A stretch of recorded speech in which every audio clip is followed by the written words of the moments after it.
मंत्री महोदयांना अवगत केलं आणि त्यांच्याकडे देखील थोडी माहिती होती।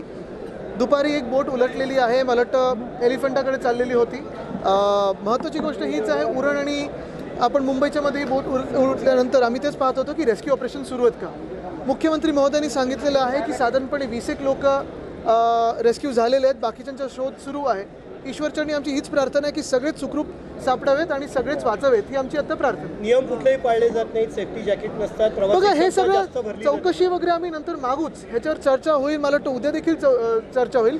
आज पहिली आपली प्राथमिकता हीच असायला पाहिजे आणि मनोमन प्रार्थना हीच असायला पाहिजे की जे कोणी त्याच्यात प्रवासी होते ते वाचले पाहिजेत। एका माणसाचा मृत्यू झालेला आहे आणि मुंबईचा महत्त्वाचा म्हणजे पालकमंत्रीच नाही आहे अजूनही, कोणत्याही खात्याची सरकारचा कॉग्निजन्स काही नाही। सरकारला धारेवर धरायचे ते आम्ही धरूच, पण मी तुम्हाला पुन्हा एकदा सांगतो, पहिली आमची मनोमन प्रार्थना हीच आहे की सगळे वाचावेत। एकाचा मृत्यू झालेला आहे, आपण आता मला सांगितलेलं आहे।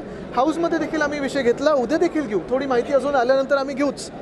त्याचसोबत आत्ता आम्ही सगळ्याच आमदारांसोबत दीक्षाभूमी इथे जात आहे, कारण आपल्या सर्वांना माहिती आहे की गृहमंत्र्यांनी, केंद्राच्या गृहमंत्र्यांनी जो महामानव डॉक्टर बाबासाहेब आंबेडकरांचा अपमान केला आहे काल, हा देश कधीही तो अपमान सहन करणार नाही। त्याच्या विरोधात आता आम्ही दीक्षाभूमीला जात आहोत। आदित्यजी, एक महत्त्वाचा प्रश्न, एसटीची दरवाढ झालेली आहे, एसटीची दरवाढ झालेली आहे, भाडेवाढ एसटी अचानक करण्यात आलेली आहे। मला वाटतं आता हे सगळं आपल्यावर कर दर हे सगळे वाढत जातील। आपल्याला माहिती आहे, हे मी आधी देखील सांगितलं होतं, एसटीची दरवाढ झालेली आहे। मुंबई महानगरपालिकेने देखील ठरवलेलं आहे की कचरा उचलण्यासाठी 100 रुपये प्रति घर हे आता कर वाढवणार। म्हणजे आता जेवढं काही उधळपट्टी यांनी केली होती त्याचं आता हे भरून काढणार। कशात आता तुम्ही ऐकाल, आमची चर्चा सुरू होईल 101 मध्ये, ऐका। आम्ही आता दीक्षाभूमीला जाऊन येतो।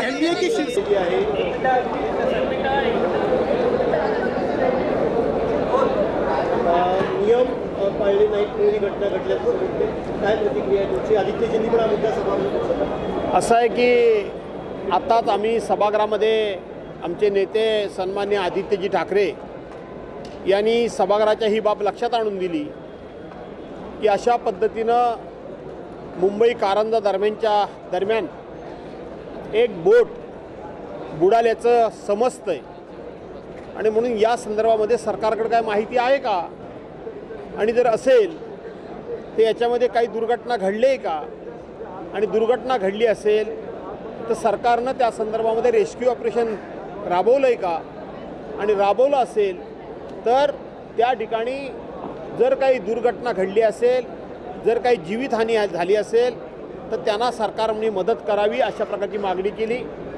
त्याच वेळेला सभागृहामध्ये राज्याचे मुख्यमंत्री उपस्थित होते। त्यांनी सांगितलं की माझ्याकडे देखील ही प्राथमिक स्वरूपाची माहिती आहे की त्या बोटीमध्ये 30 ते 35 माणसं होती, ती बोट बुडाली, परंतु त्यातली जवळजवळ 20 एक माणसं ही रेस्क्यू ऑपरेशन करून बाहेर काढण्यात आलेली आहेत। ही प्राथमिक माहिती आहे। अधिकची माहिती आल्यानंतर मी सभागृहाला त्या संदर्भात अवगत करेन, आणि म्हणून ही माहिती घेण्याचा आम्ही प्रयत्न केला।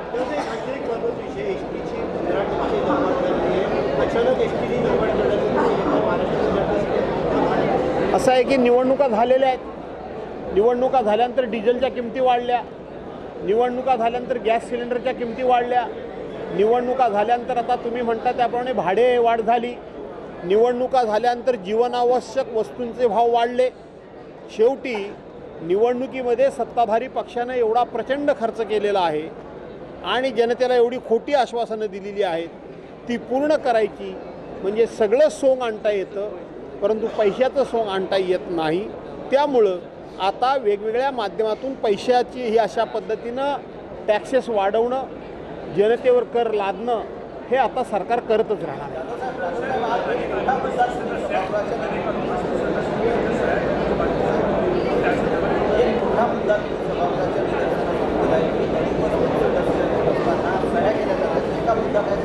नाही, असं नाही, त्या सह्या त्यांच्या काय हजेरी बुकावर त्यांनी सह्या केलेल्या नाहीत, तर जो सत्ताधारी पक्षाचा 292चा प्रस्ताव आहे त्या प्रस्तावावर ज्या सदस्यांच्या, ज्या आमदारांच्या सह्या दाखवल्या गेल्या किंवा त्या आमदार त्या ठिकाणी हा प्रस्ताव मांडण्याकरता त्यांची नावं त्या प्रस्तावावर आली, मला माहिती होतं किंवा मी खात्री करत होतो की काही आमदार त्यातले हे सभागृहात आलेलेच नाही, अधिवेशनामध्ये आलेलेच नाहीत, तरी देखील त्यांची नावं आलेली आहेत।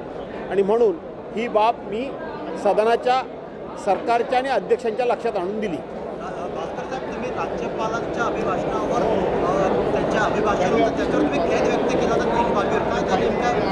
असं आहे की राज्यपालांचं एकूण भाषण हे 60 मुद्द्यांचं आहे. 60च्या 60 मुद्द्यांवर मला खेद व्यक्त करायचा होता, परंतु तुम्हाला माहीत आहे की मी ज्या वेळेला सरकारच्या वरमावर घाव घालायला सुरुवात केली त्यावेळेला सत्ताधारी वाखाकडून मला बोलून देण्यात आलं नाही. नपेक्षा केवळ 3च मुद्द्यांवर राज्यपालांच्या मी खेद व्यक्त केला नसता तर 60ही मुद्द्यांवर मी राज्यपालांच्या भाषणावर खेद व्यक्त केला असता.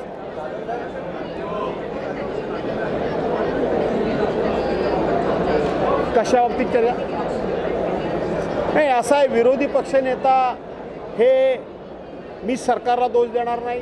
मी अध्यक्षांच्याकडे बोट दाखवून मी माझी जबाबदारी झटकणार नाही. अजून आमच्याकडून अध्यक्ष महोदयांना त्या संदर्भामध्ये पत्रच गेलं नाही, प्रस्तावच गेला नाही, त्यामुळं ती निवड झालेली नाही. मला माहीत नाही. महत्त्वाची घटना, मोठी घटना घडली, पालकमंत्री नाही, सरकार या महाराष्ट्रामध्ये एक नवीन विक्रम झाला आहे. एकूण 42 मंत्र्यांनी शपथ घेतली. एक फक्त घटनात्मक मुख्यमंत्र्यांना सगळ्या म्हणजे कुठल्याही खात्याचा कार्यभार हा मुख्यमंत्र्यांच्याकडे असतो. बाकीच्या मंत्र्यांना म्हणजे उपमुख्यमंत्र्यांपासून सर्वांना खाती द्यावी लागतात, कार्यभार वाटावा लागतो. कुठल्याही मंत्र्याला खाती दिलेली नाहीत, कार्यभार वाटलेला नाही. त्यामुळं या सरकारनं देशामध्ये एक नवा विक्रम तयार केला आहे की 42 पैकी 41 मंत्री हे बिनखात्याचे मंत्री म्हणून त्या ठिकाणी वावरत आहेत.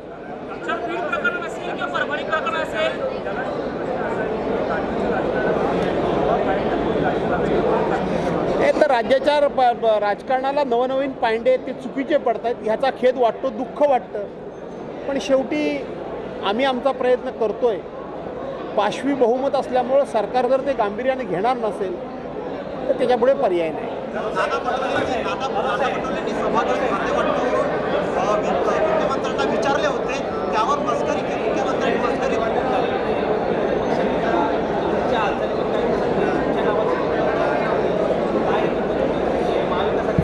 विरोधी पक्षनेता माझ्या नावाची चर्चा होती की नाही हे मला माहीत नाही, परंतु ते पद शिवसेनेला मिळालं पाहिजे हा माझा आग्रह आहे. धन्यवाद.